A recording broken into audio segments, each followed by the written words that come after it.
If there was ever a moment when hope seemed impossible, this was it. A nation enslaved, a tyrant on the throne, and a royal command that every Hebrew baby boy must die. Yet in the middle of fear and oppression, God was already writing a deliverance story.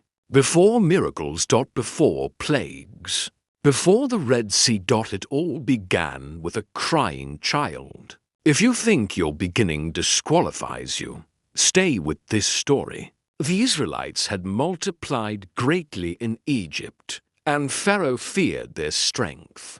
So he turned fear into cruelty. The people were forced into hard labor, building cities with bricks and sweat. But oppression did not stop their growth. In desperation, Pharaoh gave a ruthless order. Every male child born to the Hebrews was to be thrown into the Nile River. Death was the law of the land. During this time, a man from the tribe of Levi married a woman from the same tribe. She conceived and gave birth to a son. When she saw that he was a fine child, she hid him for 3 months. Each cry was a risk. Each day was a miracle.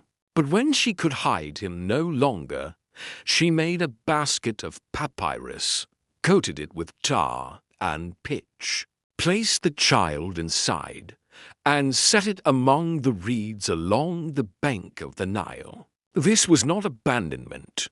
This was faith placed into God's hands. The child's sister stood at a distance, watching to see what would happen.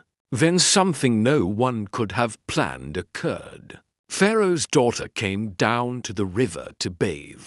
She saw the basket among the reeds and sent her servant to get it. When she opened it, the baby cried. Her heart was moved with compassion. She knew he was one of the Hebrew children. The very household that ordered his death became the place of his protection. The child's sister stepped forward and asked if she should find a Hebrew woman to nurse the baby. Pharaoh's daughter agreed, and so the child's own mother was paid to care for her son. When the child grew older, she brought him to Pharaoh's daughter, and he became her son. She named him Moses, saying she drew him out of the water. Moses grew up in the palace of Egypt, educated in all the wisdom of the Egyptians, powerful in speech and action. He lived between 2 worlds, Hebrew by birth, Egyptian by upbringing.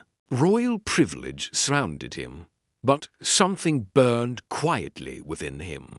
When Moses had grown, he went out to see his own people and observed their burdens. He saw an Egyptian beating a Hebrew slave. Looking both ways and seeing no one, Moses struck the Egyptian and hid him in the sand. The next day, he saw 2 Hebrews fighting and tried to intervene. But one of them said, "Who made you ruler and judge over us? Are you going to kill me as you killed the Egyptian?" Moses realized his deed was known. Pharaoh sought to kill him. The prince became a fugitive. Moses fled to Midian. In Midian, Moses sat by a well. When shepherds drove away the daughters of the priest of Midian, Moses stood up and helped them. He watered their flock. Because of this, Moses was welcomed into the household and given Zipporah as his wife. He became a shepherd, tending flocks in the wilderness. 40 years passed.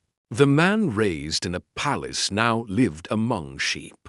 Silence replaced splendor. Yet God was not done. While Moses tended the flock near Mount Horeb, the angel of the Lord appeared to him in flames of fire from within a bush. The bush burned but was not consumed. Moses turned aside to look. God called to him from the bush, "Moses, Moses, remove your sandals, for the place where you stand is holy ground. God revealed himself as the God of Abraham, Isaac, and Jacob. Moses hid his face, afraid to look at God. The Lord said he had seen the misery of his people in Egypt and heard their cry. He had come down to deliver them. Then God spoke words that changed history. I will send you to Pharaoh to bring my people out of Egypt. Moses trembled. Who am I that I should go? God answered, I will be with you. The child drawn from water would now confront a king. The fugitive would return as God's messenger. Moses' life proves that God is not limited by where you start, how you fall, or how long you wait. What looks like delay is often preparation. What feels like weakness may be where God's power is revealed. If God could turn a condemned baby into a deliverer, what might he be preparing in you right now? Stay ready. Stay faithful. And never underestimate the God who writes redemption into impossible beginnings.